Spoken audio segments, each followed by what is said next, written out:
Yeah, probably about 10 hours. Tutorials maybe about 3. And the two subjects are actually they're closely allied. There have been lots of great philosophers who were also great mathematicians, a couple of names that spring to mind, Pascal and Descartes. Lots of other philosophers have been interested in mathematics and written a lot about maths. Plato, Wittgenstein, Kant, for instance, all wrote a lot about the philosophy of mathematics. In the first year of the course, there's logic paper, which all maths and philosophy students do, which is at the intersection of maths and philosophy. There's an introduction to the philosophy of mathematics, which connects the two subjects.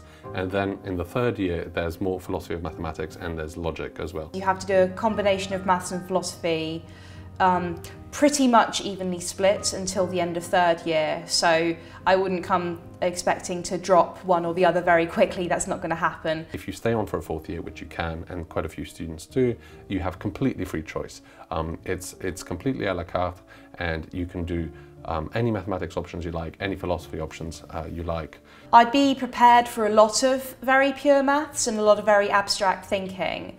There's, you do get the opportunity to do more applied maths, probability, calculus, and that's compulsory in first year. Basically, it just makes all the maths you've learned at school seem quite trivial because you're suddenly just grasping at concepts in a completely abstract way, so numbers barely come into it, basically. You have to be the kind of person who is happy talking about problems that don't have an immediately obvious application, because that's going to be a constant throughout both the maths and through the philosophy.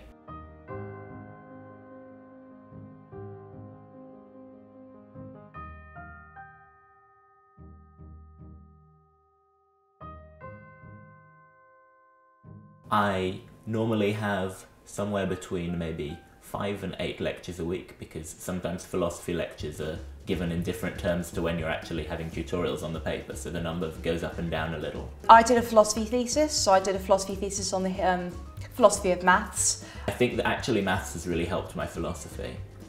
So like there's a surprising amount that I've been reading some paper in analytic philosophy, and they make this argument that really only a mathematician could understand.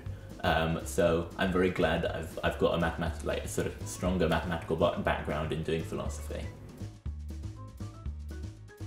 We have a fantastic college library. There's a philosophy library, there's the RSL, which provides for maths books. There's the University Bodleian Library, which has, I think, a copy of every book that's ever been published.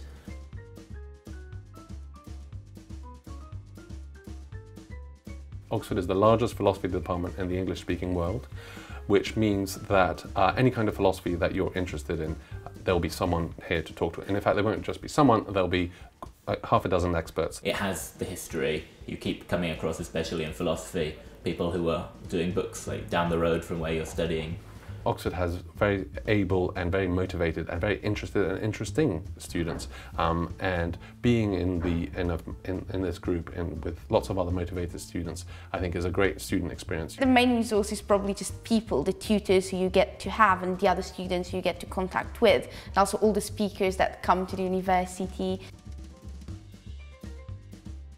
The tutorial system was something which I'd never really been exposed to before, and it can be a bit intimidating because obviously you're talking to, you know, a world expert in your area. But at the same time, the tutorials are really enriching. So if you've struggled with work, as most people do at some stage, once you get to your tutorial, you usually understand things afterwards, and also particularly in philosophy you'll be left with a lot of new questions and new directions to think about things, which are quite fruitful. I think the thing to bear in mind with tutorials that is like less obvious is that they're as flexible as you want them to be, and tutors, and it took me a while to get comfortable with saying, actually, I don't understand the explanation you've just given me, can we go through that again? The whole standard of work expected of you is much higher. People will expect you to be, you know, giving some contribution with what you do, as opposed to just being kind of passively receiving knowledge. The typical workload for the two subjects, for maths and philosophy, would be maybe 8 to 9 problems, an exercise sheet for maths, and perhaps a 1,500 to 2,000 word essay per week for philosophy. everyone has sort of a bit of an idea of an essay where you do some reading, you figure out what you're going to say, and then you write it. But a problem sheet is a sheet of A4 paper with maybe 9 problems at most. And it took me quite a long time to get my head around the fact that this isn't something you can do in an hour or an hour and a half. It requires as much effort as an essay does, and you need to timetable as much for it. If you're writing a philosophy essay, it's a bit more like doing a maths problem than writing a literature essay. There are a lot of myths going on about Oxford, about how Oxford is, you know, stuffy or pretentious, or the other thought I had was that everyone was going to be insanely clever and that I would never be able to keep up. But that's not the case. People are basically quite normal in the sense that they have other interests. You know, some people are really into sports or drama or music, and people enjoy making friends and socializing. So I think that's something I would have liked to know, was sort of how active life is at Oxford. We are looking for applicants who are very thoughtful. In maths, for instance, we're looking for applicants who know how to use the techniques, but more importantly, know why the techniques work. In philosophy, we're looking for students who can think through a problem, who are able to stand back and say, hang on, what is going on here? How do I tackle this problem? The way that I found helpful to think about interviews is that they're mock tutorials, because I got a lot of advice that was very good advice for a job interview, but actually an Oxford interview is not a job interview. They're not looking for you to be a great person or to be really flashy. They're looking for somebody who's keen on their subject and will, in a tutorial, learn and be able to interact in a helpful way.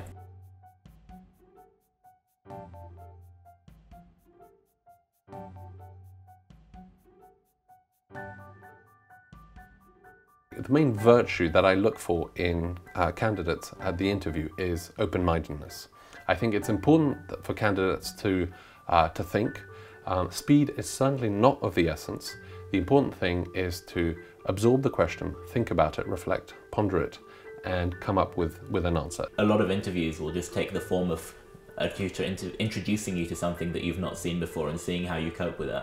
So take them as an exciting opportunity to learn something from somebody who's at the top of their field, rather than a grilling in which if you make the slightest mistake, you'll be sent down to the dungeons. If you've thought through it enough and decided that that's really what you want to do, you'll be able to go to the interview and demonstrate that you really love the topic.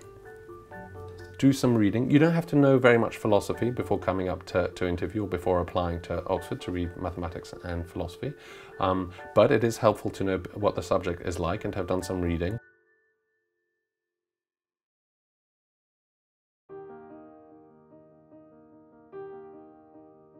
I was just, checking my email in the morning, and it just said St. Hugh's College decision. And it was a really stressful moment, because I just knew that, whatever was the decision, it was going to be something definite that would change my life. So I think I just walked around the house for a bit before opening it, and then I just read the first sentence, and I think I just went a bit crazy for the moment. I was so happy. Maths and philosophy gives you highly transferable skills. I'd consider academia, but ask me again in a year. Potentially a law conversion course, and potentially something completely different.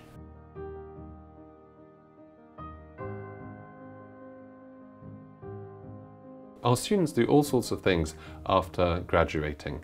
They become lawyers, or they become programmers, or they might work in IT, they might become teachers. I've had some students who work in think tanks, other students go into postgraduate research. There's really all sorts of things one can do after maths and philosophy. I think I would quite like to stay in research, because I really enjoy learning and thinking about abstract issues.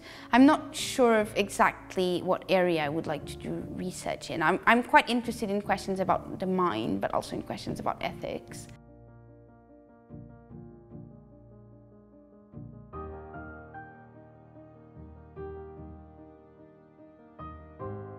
My advice is very simple. Set aside any tactical reasons for choosing a degree course and just simply apply for the course you're most interested in.